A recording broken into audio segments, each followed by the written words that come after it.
Em relação às pessoas, o que é que tu fala em relação a isso? Os corredores da minha casa, os corredores da minha vida foram a federação.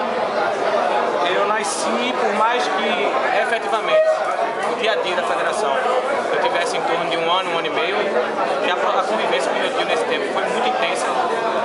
E era uma relação direta com a presidência, eu via como ele agia, eu via o que era importante, o que era mais importante, e tive esse aprendizado.